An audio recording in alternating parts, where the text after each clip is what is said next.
So today we will start our first class of this academic year 2020-21. Let it be online. Let us start this class online. After coming back to the school, we will discuss in detail or we will revise the topic once again. Okay, let me start this first chapter of your textbook called Relations and Functions. This chapter, Relations and Functions, is very much familiar to all of you because it was in class 11th and myself taught this chapter. Anyway, the continuation of the chapter learned in class 11th is included in class 12th.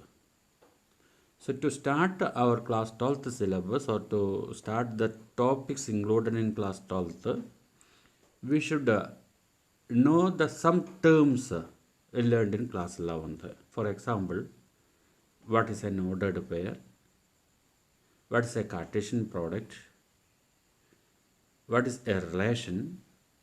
Different types of relations, an equivalence relation, and so on. Okay, so today let me start with the ordered pair. Let A and B be two non-empty sets.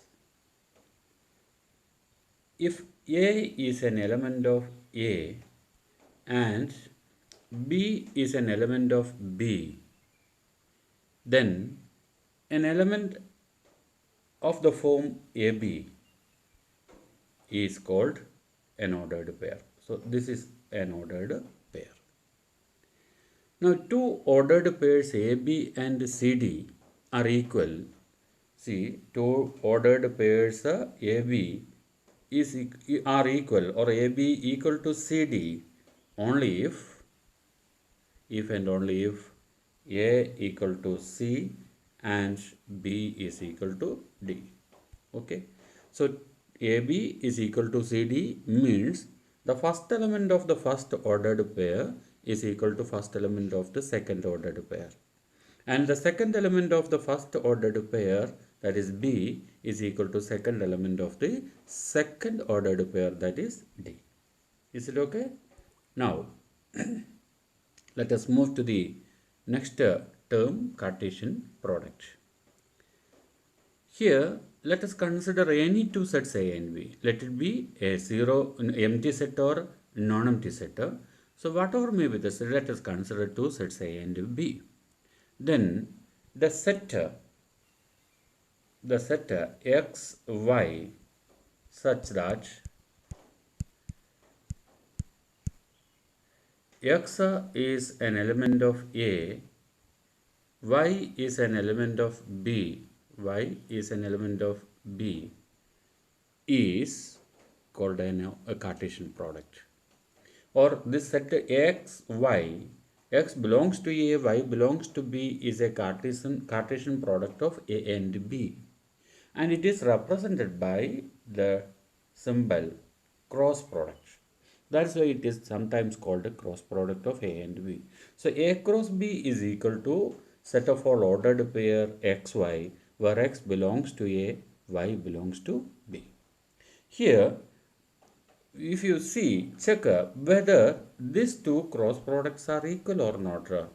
See, for example, if A is equal to the set 1, 2, B is equal to the set C, D, then A cross B is equal to set of all 1, 1C, 1D, 2C, 2D. And B cross A is equal to the set C1, C2, D1, D2. Are they equal? No, because C1 is not equal to 1C. So in the same way, C2 is not equal to 2C and so on. Therefore, A cross B is not equal to B cross A in general. But if they are equal, if these two cross products are equal, that means the set A and B are equal. set A equal to set B. Now, second is, if you take the cross product of any set with an empty set, that is A cross phi, what will be the result? So it will be always an empty set. The cross product of any set with the empty set is always an empty set. So this is equal to phi cross A. Next, if number of A is equal to some P, number of B is equal to Q. That is, the number of elements in set A is equal to P, number of elements in the set B is equal to Q, then number of the elements of A cross B is equal to PQ. Okay. Now see, let us define what is a relation. A relation R from A to B is a subset of A cross B. So in general, the relation in English language means it is the connectivity between two objects or two quantities. So two things or two quantities are connected, or if there is a link between these two quantities, that means there is a relationship between the quantities. But in mathematics, in the same way, we will define it is the subset of the cross product R, or a relation R from A to B is a subset of A cross B. Okay. Now, that is the relation R is equal to set of all A, B such that A is an element of A, B is an element of B. So R is a subset of, always R is a subset of A cross B. So this is actually A cross B. So if you should not write R equal to AB or A equal to, this is A cross B, isn't it? So there are many subsets. So this here, it is, instead of A belongs to A and B belongs to B, we can write it as this AB is an element of A cross B. That is better. So R is equal to the set of all ordered pair AB, where this AB belongs to the cross product of the set A and B. Now, how many subsets are there in A cross B? If A cross B has PQ elements, the number of subsets of A cross B is equal to 2 raised to PQ. That means the number of relations from A to B is equal to 2 to the power PQ if number of elements in A equal to P and number of elements in B is equal to Q.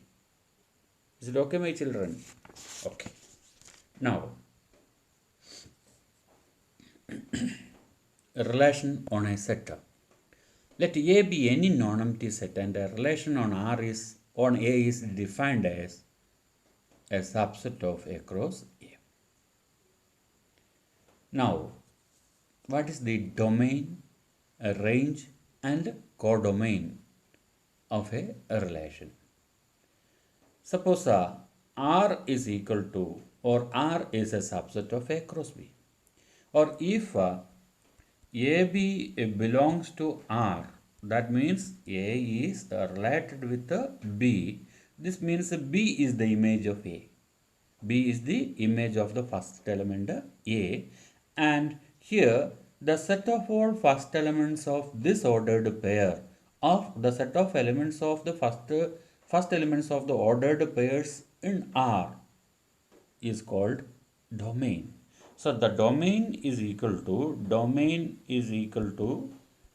the set of all A such that where A, B belongs to R, where AB comma belongs to R. And what is the domain? So this is called the domain. Next, what is range?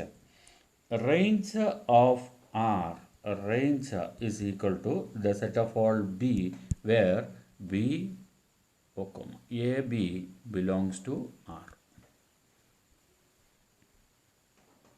Okay, so domain is a subset of, therefore domain of R is a subset of, what is a subset of A? Domain of R is a subset of A, and a range of R is a subset of B. Now, if R is defined from A to B, if R is defined from A to B, then the entire set B is called the codomain. Okay, codomain is beyond. Now, different types of relations. First one is an empty relation. Empty relation is, otherwise it is called a void relation. What is void relation? Void relation. If any element of, or if no element of A is related with any element of B, then the relation is called an empty relation. Or in another way, if no element of A is related to any element of A, then the relation R from A to A is an empty relation. Okay, now that is phi, that is a subset of A cross A. Phi is a subset of A cross A. So this phi is called the empty relation. I'll give you one example. Wait. Now I will discuss another one, that is called the universal relation. If, can you tell me what is a universal relation? If each element of A is related to every element of A, if each element of A is related to every element of A, then the relation is called a universal relation. Okay. Now I'll give you one example. The example is,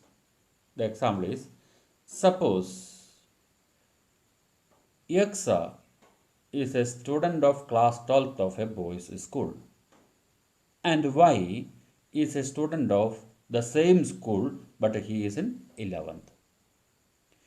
R is a X is a student of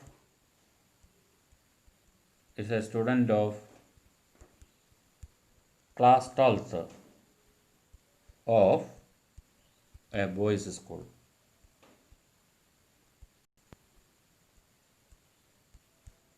Y is a student of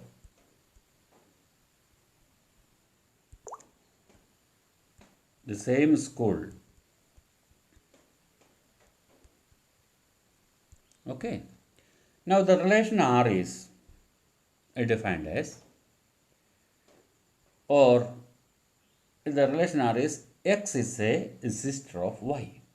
R is X is a sister of Y.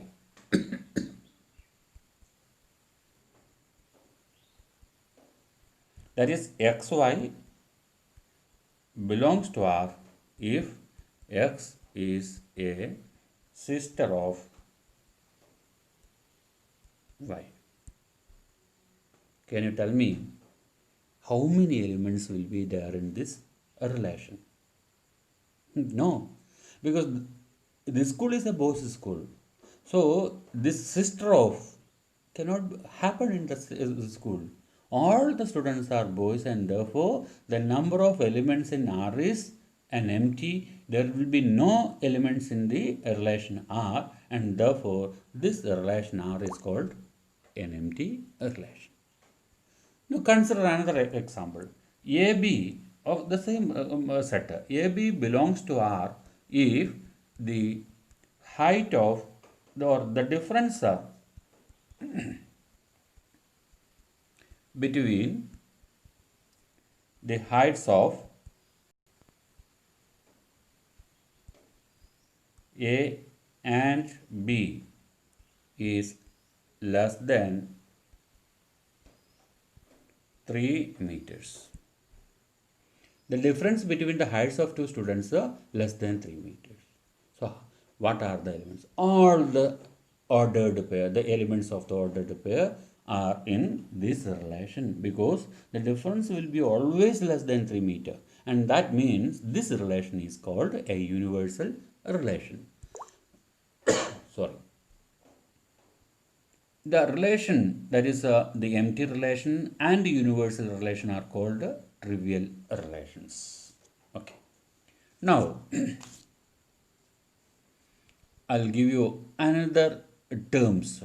This was also discussed in class 11th. The terms are an equivalence relation. Equivalence relation.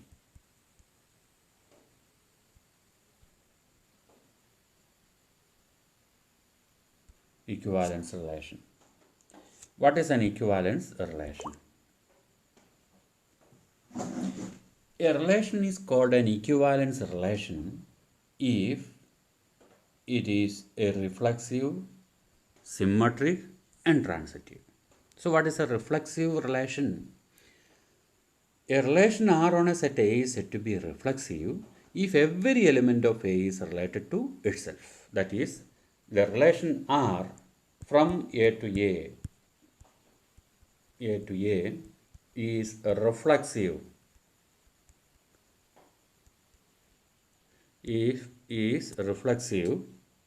if A is related with A for all A belongs to A.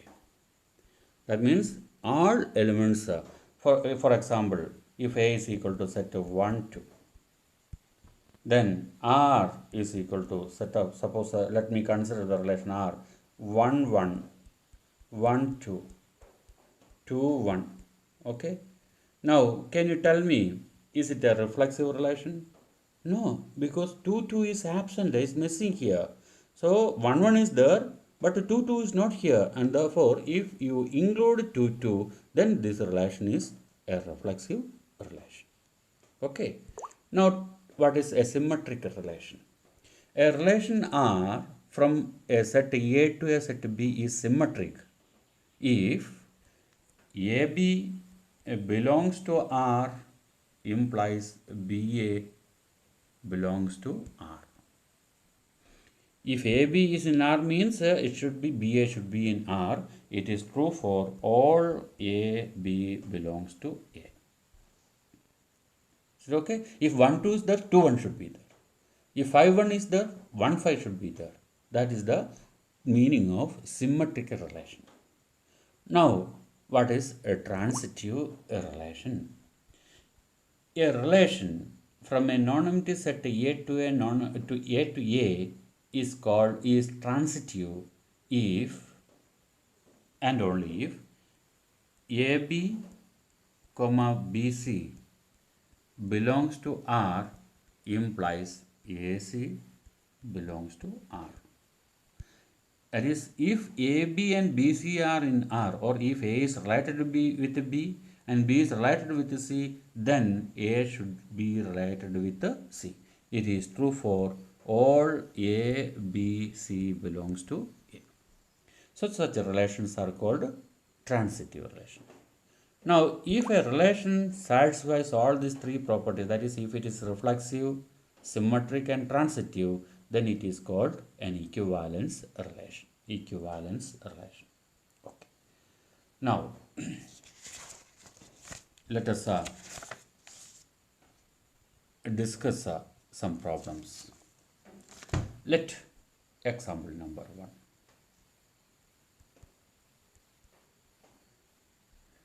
Let T be the set of all triangles in a plane. T is the set of all triangles in a plane. Now we will define the relation on T as R equal to the set of all T1, T2 such that T1 is congruent to T2. So this is the relation defined. If T1 is congruent to T2 means then T1, T2 belongs to the relation. Now check whether the relation is an equivalence relation or not. See, first let us check whether it is reflexive. If T1 is congruent to T2, then definitely, okay, wait, go reflexive first. T1 is always related with the T1 because the triangle T1 is congruent to itself. It is true for every triangle in the plane, therefore it is a reflexive relation. Is it okay? T1 is always congruent to T2. Sorry, T1. That means T1 is an element of R for all T1 belongs to T. Therefore R is reflexive. R is reflexive. Now let T1, T2 belongs to R. What is the meaning? T1 is, this implies T1 is congruent to T2. If T1 is congruent to T2, definitely T2 is congruent to T1. This implies T2, T1 belongs to R. It is true for every T1, T2 belongs to, for all T1, T2 in T. Therefore, this relation is symmetric.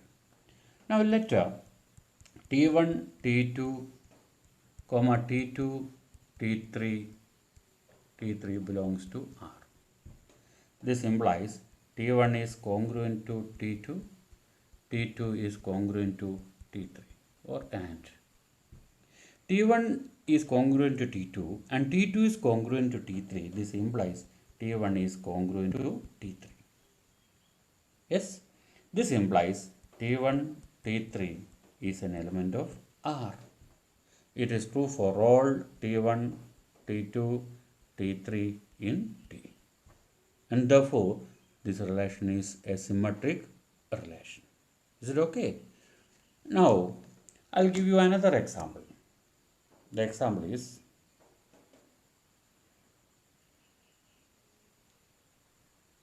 I'll write it here. Show that the relation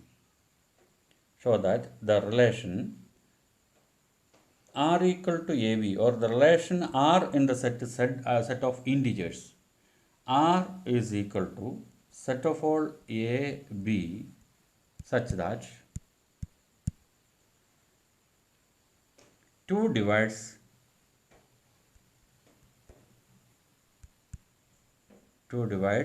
A minus B,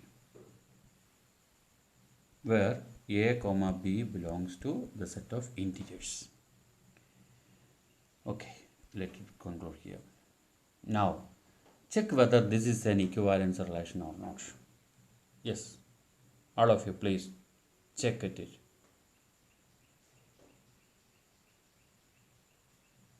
Yes, all of you. See, definitely A belongs to R because what is the reason? A minus A equal to 0. 2 divides 0. Is it okay? That is 2 divides 0 or A minus A. And therefore, A is an element of R for all A belongs to Z. That is, it is reflexive. Now see, let AB belongs to R. This implies A minus B is divisible by 2. This implies B minus A is divisible by 2. This implies BA belongs to R for all A comma B belongs to the set Z. That means this is a symmetric relation. Are you following me? It's okay. Okay. Now check let A comma B and B comma C are in the relation R. That this implies 2 divides A minus B and 2 divides B minus C. Now I can write A minus C is equal to A minus B plus B minus C. Here 2 divides A minus B and 2 divides B minus C. This implies 2 divides A minus C. Yes, that means AC is in R. For all A comma B comma C belongs to Z. For every integers A, B, C, if A, B and B, C are in R, then AC is in R. Therefore, the relation R is an equivalence relation. Is it okay? Okay. Now, let me conclude today's class by, before that, you should write 2-3 examples for your homework. The assignments are exercise 1.3, problem number 1. Exercise 1.3, problem number 1. Determine whether each of the following relations are reflexive, symmetric and transitive. There are 4 problems in first question. You solve all these 4 problems. After that, so not 4, 5 problems are there. After that, you solve question number 2. If you have any problem while solving these questions, you just put a message in my WhatsApp. I will do it and forward in the group, class 12th group, so that everybody can see the answers. I hope you are very much comfortable here, and I wish you all the best for this academic year 2020-21. Bye children.